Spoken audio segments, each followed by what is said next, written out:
Greetings, my sports to the bone people. Welcome back to the channel. Thank you all for tuning in.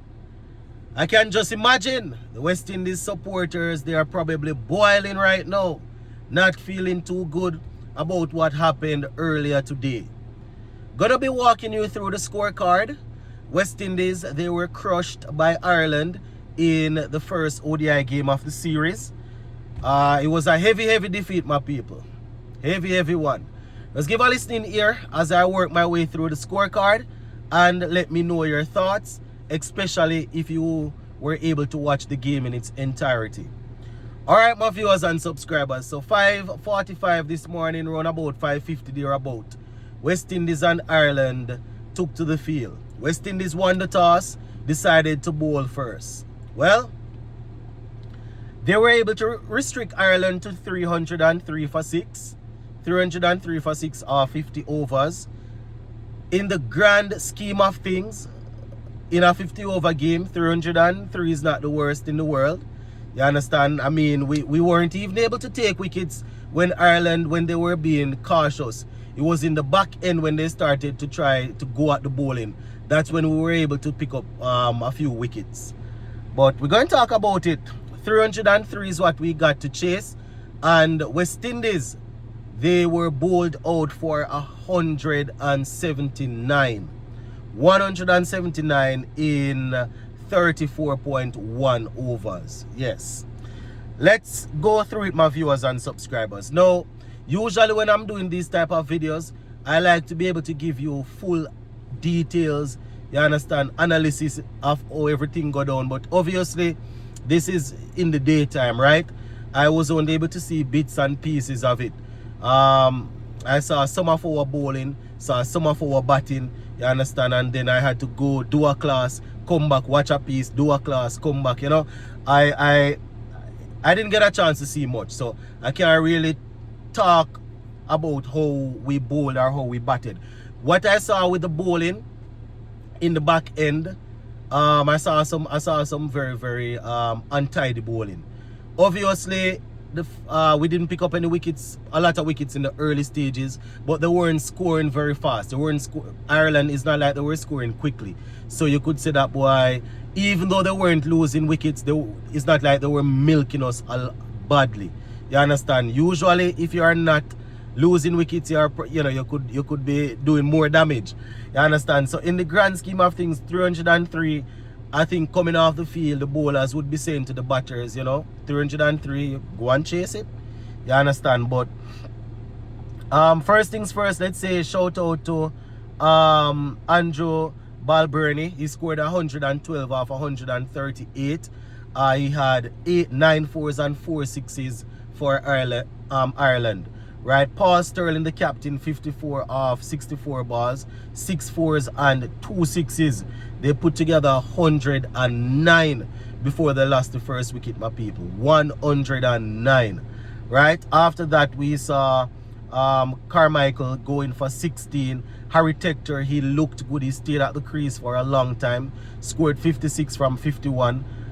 Tucker, the wicketkeeper batter, he scored 30 from 18.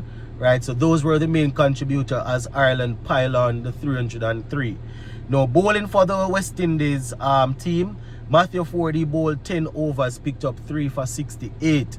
Right, 3 for 68, not bad. Azari Joseph, 2 for 51 from his 10 overs. Shamar Joseph, 7 overs, 51 runs. Goody Kishmoti, 10 overs, 53 runs. Justin Greaves, 6 overs, 27 runs. Raston Chase, 7 overs, 42 runs, 1 wicket. So the West Indies team, my people, Raston Chase actually was the man that got the breakthrough for us. So, they put together over 100 before Raston Chase was able to pry out 1. So it's tough. In terms of how they lost the wickets, 109 for 1, 151 for 2, and from there all the way up to 249 for 3, 286 for 4, 292 for 5, 293 for 6, and then they got up to that 303 that I mentioned. So Ireland doing their thing. No, I didn't get a chance to see us but the first part of our batting, my people. I saw a little bit of Raston Chase, Justin Greaves, and a little bit of Matthew Ford. Those are the guys that I saw a little bit of them batting. Brandon King, and Lewis and Carty and Hope, Django, all of them guys. I was in class and I took out my phone and checked. Every minute I check, I realize that we lose a wicket, we lose a wicket, we lose a wicket. So it's not like I could even say, let me go and sit down and watch the top order batting. Brandon King, 19 from 29. Evan Lewis was run out for 2. Casey Carty made 6. Shea Hope made 2. Amir Django duck. Justin Greaves, 35. I saw most of Justin Greaves' innings. He was bringing the fight, my people. We were losing a lot of wickets. It seems as if he was trying to counter-attack. He played some very good-looking shot.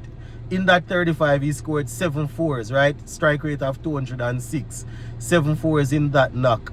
And they look good. In all honesty, they look good. You understand? I don't want to say, boy, he should have probably, toned it down a little bit. I don't even want to say that because, it's not like I was watching it in its entirety to see and to be able to feel how the game was going. So I don't want to make a comment like that. Raston Chase, 55 from 76. 4 fours and 2 sixes. I saw some of his batting. He didn't do too bad at all until he missed a straight one.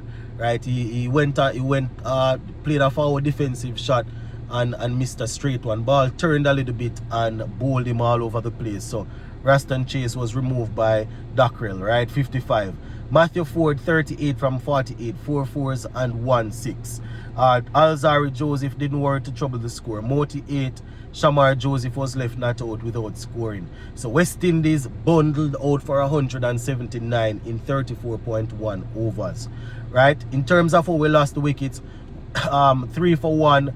Then from there we moved up to 20 for 2, 29 for 3, 29 for 4, 31 for 5, 71 for 6, 169 for 7. So we had a little partnership there.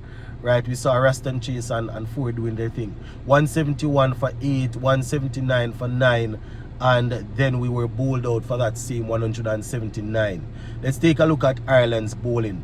Barry McCarthy, he picked up 4 for 32 from 7.1 overs. He was supported by Dockrell, who got 3 for 21 from 2. Little, that's just Little, and Tom Mays picked up 1 wicket each. So the West Indies team tumbled over by Ireland.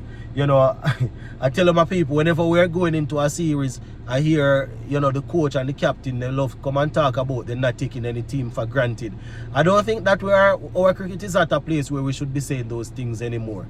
No team at all that we're playing, we shouldn't even be thinking about saying something like that we're not taking them for granted.